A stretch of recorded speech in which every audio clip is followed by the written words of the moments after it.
I'm Mike Sanders, a 30-year-old office worker. I'm an editor at a major publishing house. Being a bookworm, I majored in literature in college, so I'm living pretty fulfilling days.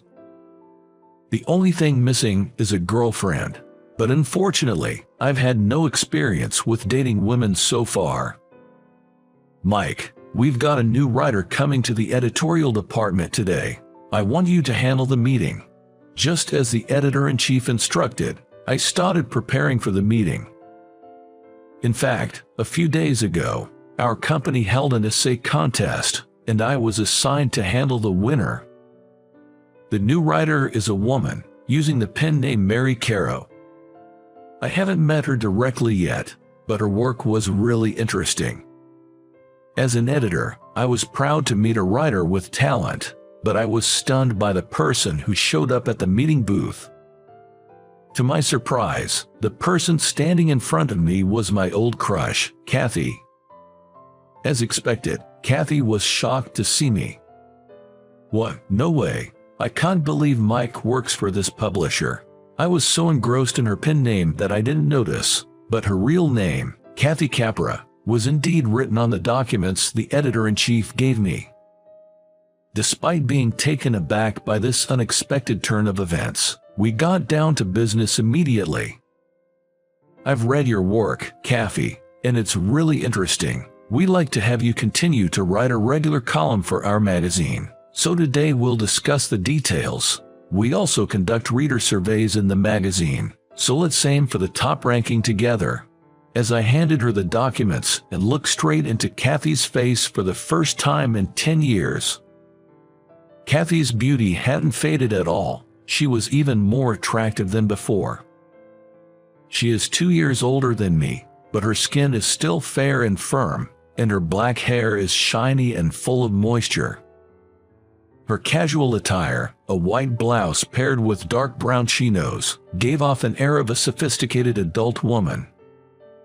I was completely engrossed in her, listening to her explain her work. When she began to speak, her gaze still fixed on the documents in front of her. "Thanks. Actually, I've always had this admiration for being a writer. After college, I went back home and got a job, but I just couldn't give up on my dream. So, I moved back to New York and worked as a freelance writer." "I see. Your writing skills were definitely stand out in our club back in college." I meant it as a compliment, but the moment I said it, I noticed her face go pale. She must have remembered that incident from 10 years ago as a bitter memory. I regretted my comment immediately and tried to change the subject. "Here's my business card. If you ever have any questions, feel free to contact me anytime. Thank you for your time today." As I bowed my head after saying that, Kathy responded with a somewhat tired expression, "Thank you too," and then left the meeting room. Phew. The moment she was gone, I heaved a deep sigh.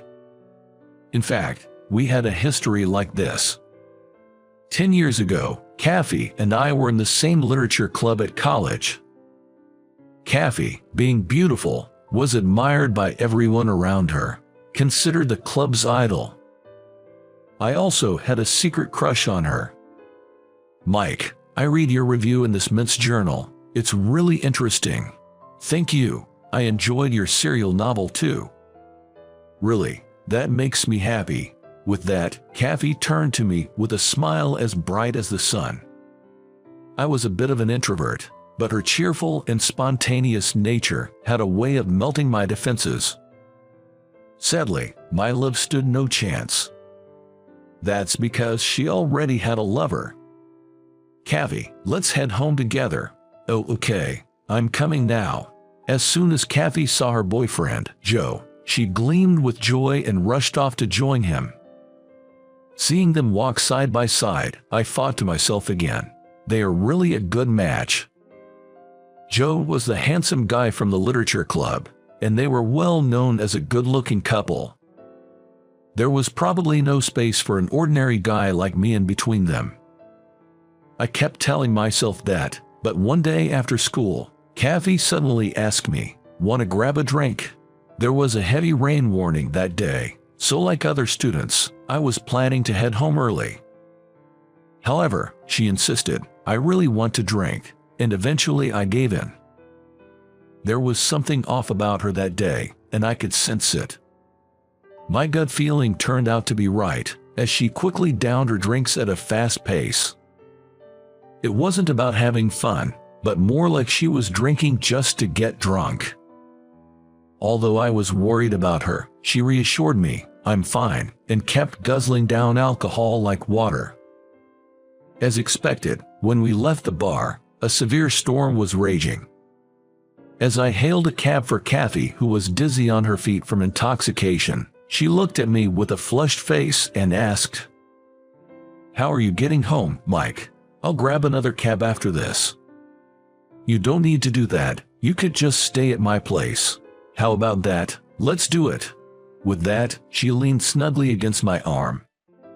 At that moment, my heart pounded wildly, like it was sounding a premature alarm. Sweet temptation from the woman I admired. I agonized over what to do, but in the end, I did not agree to it.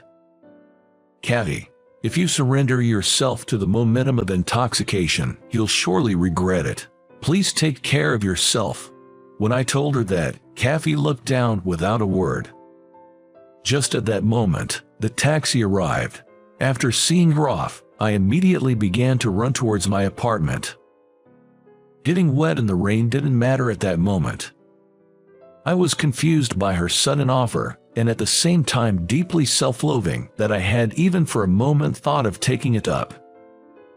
To shake off such distracting thoughts, I ran fervently through the rain. "Kathy, you have such a wonderful lover. Why would you invite someone like me?" Several days later, when I showed up at the club, Kathy interacted with me as if nothing had happened. Despite that, given what had happened, I couldn't shake off the awkwardness. As I was worrying, the club president suddenly suggested, "Let's hang out at Mike's place for a change." Actually, my apartment was right next to the university and had become a hangout for everyone. As expected, Kathy was going to come as well, so I headed towards my apartment with everyone, feeling a mix of emotions. Oblivious to our feelings, the other members were whooping it up and having a great time. Eventually, it turned into a let's just stay the night situation, so we filled the room with mattresses and decided to have a sleepover. Because I was drunk, I fell into a deep sleep but woke up suddenly in the early morning. Just when I tried to go back to sleep, I heard a sobbing sound from somewhere, and curious, I slowly turned my gaze. The one who was crying was Kathy. Kathy. In the midst of everyone else's deep sleep, there was one person drenching their mattress with tears, my senior. I couldn't take my eyes off her, and I was sneaking peeks at her from a crack in my sleeping bag. What could have happened? I was compelled to reach out to her, but I didn't want to disturb the others who were sleeping. After a few hours, as everyone started to wake up, Kathy stopped crying and started putting on makeup at the sink as if trying to hide her swollen eyes. While I was completely preoccupied with Kathy, I got out of the mattress to match the waking time of everyone else. And later, I came to understand the reason behind Kathy's tears. It turned out she had just broken up with her boyfriend, Joe. Indeed, Joe wasn't there when we had a gathering at my apartment before. After hearing about their breakup, I finally understood why Kathy had invited me for drinks. She must have been feeling lonely. She probably just needed someone to lean on, to distract herself from her sadness. Though I wanted to see Kathy again, she told me, "I'm busy job hunting," and stopped showing up to the club. Given her breakup with Joe, it might have been harder for her to come to the club. And so, we grew apart. Kathy graduated from college, and 10 years passed just like that. Even now, she remains a special person to me, which is what I haven't been able to commit to a relationship with anyone since then. But since we've managed to reunite, I'd like to be good business partners. We did start off with an awkward vibe at work, but as soon as I read Kathy's draft, we quickly broke the ice. Your new work is excellent, Kathy. With this, we can definitely aim for the top in the survey results. Really, we did it. As I had predicted, Kathy's new essay won first place in the magazine's reader survey. We were overjoyed with this good news and decided to have a celebration party that very night. Even though the forecast was calling for heavy rain, Kathy said, "I'll grab a cab home," so we decided to stop at the bar near the office. It's close to my apartment, and as long as Kathy can catch a taxi, we'll be fine. It had been a while since I'd had drinks with Kathy, but the food was good and the conversation flowed more enjoyably than I had expected. With this atmosphere, I felt that we could build a good working relationship. As I was drinking and enjoying the moment, Kathy suddenly started speaking with a serious expression on her face. "I've been meaning to apologize for a long time. I'm truly sorry for what happened 10 years ago. It was rude of me." Instantly, I realized what Kathy was referring to, that rainy night. "No, it's okay. Don't worry about it. And you had your own issues at that time, right? Ah, you're talking about Joe. Yes, he had a habit of cheating on me, but I was in love with him, so I kept forgiving him every time. But when I found out he brought another woman into our room, I couldn't bear it anymore and broke up with him." "Wait, Joe cheated on you?" I was genuinely surprised to hear this. I had thought they were perfectly happy together. When I looked at Kathy's face, it had fallen into a gloomy expression. "But that doesn't excuse what I did to you, Mike. But because you treated me kindly, I feel really saved now. Thank you, truly." Knowing about her painful past, I felt deeply sympathetic. I had absolutely no intention of blaming her. "It's okay. It's been 10 years. Let's let bygones be bygones. I want to create a lot of wonderful works together with you from now on. Thank you, Mike." And so, we cleared up past misunderstandings, our feelings renewed, and we toasted to a fresh start. We left the bar in high spirits and tried to hail a taxi, but all the cab companies were booked solid. Apparently, there was a concert in the neighborhood, and all the taxis were pre-booked because of it. To make matters worse, the trains were also delayed, and Kathy, who lived in the suburbs, couldn't get home. Seeing Kathy distressed, saying, "What should I do?" I bravely suggested to her, "Kathy, if you'd like, why don't you stay over at my place?" Normally, I wouldn't dare make such a bold suggestion, but being a little tipsy gave me the courage. As I nervously awaited Kathy's response, she let out a sigh of relief. "Thank you, that would be wonderful." However, once we got to my apartment, there was only one bed. I offered Kathy the bed and told her, "I'll sleep on the couch," and was about to head to the living room. To my surprise, Kathy suddenly hugged me from behind. Too shocked to move, I froze, and then she slowly spoke. "Don't go, Mike. We finally got together. I don't want to be apart from you anymore." Kathy, what's going on? There was one thing I couldn't tell you when we were drinking earlier. I've been in love with you since that rainy night."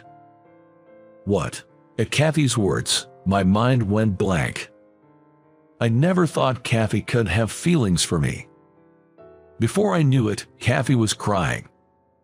At that time, I was really at the end of my rope. I was betrayed by Joe, whom I loved so many times that I didn't even care what would happen to me. But you were there for me, telling me to take care of myself. I was always sacrificing myself for Joe, so I was even happier to hear your kindness. I realized I had been looking for someone like you all along. Listening to her, my resentment for Joe grew stronger. The fact that he had hurt her so much, I could never forgive him. That's why I felt I couldn't face you, so I stopped going to the club. I tried to forget about you and make up for the past, But the moment I saw you, I couldn't stop my feelings of love. Kathy, unable to stand it any longer, I faced her and hugged her tightly. I was filled with such love for her, I couldn't help myself. I like you too, Kathy. I've never been able to forget you. Mike, I'm so happy. After confirming our feelings for each other, we decided to sleep together in the same bed. I remember when I insisted on going home in the heavy rain, I panicked. We really haven't grown at all, have we? With that, Kathy chuckled next to me. To which I said, well, you were pretty drunk at that time. Are you sure you won't regret it? I can sleep on the couch if you want. However, Kathy shook her head vehemently. No, I'll never regret it. After all, I truly love you. With that, she closed her eyes, so I said nothing more and stroked her hair gently. I want to make her happy no matter what. With that thought in my heart, I drifted off to sleep, ending a special night. And so, we officially began dating. Afterwards, Kathy continued her writing work smoothly, and even published a book of essays a year after her debut. As a talented and beautiful female writer, Kathy garnered popularity and even managed to host autograph sessions in bookstores. A lot of fans visited the autograph session, and I accompanied her as her supporter. Just when the autograph session was about to end, I heard a familiar voice. Wow, Kathy, you've become quite famous. Joe. To our surprise, standing in front of us was Joe, Kathy's ex-boyfriend. Upon seeing him, Kathy became wary, but suddenly, Joe bowed his head deeply. Kathy, I truly regret that I hurt you back in college. Joe's sudden apology caught both Kathy and me off guard. This was because Joe was known for his arrogant personality during his college years, infamous for never apologizing even when he was clearly in the wrong. Yet now, he was apologizing for his past actions. What could have possibly happened to him? As we watched in silence, Joe slowly began to speak. Kathy, I was really impressed when I read your work. In fact, I've always admired writers and quit my job to work as a freelancer, but unlike you, I've not been able to achieve any results, and embarrassingly, I'm barely scraping by using my savings. Joe, who used to be quite fashionable, was now donning a worn-out jacket and looked tired. Seeing Joe in such a state, Kathy seemed to feel sorry for him. Back in college, I was so full of myself, thinking that I had the talent to be a writer, but now, I feel like I'm being punished for my past arrogance. After reading your work, I just couldn't sit still and came here to this autograph session. I know an apology won't fix everything, but I'm really sorry. As a person and as a writer, I truly respect you. Joe's sincere remorse was palpable as he apologized. It seemed that he had grown as a person through his setbacks. Kathy remained silent for a while, but finally spoke up.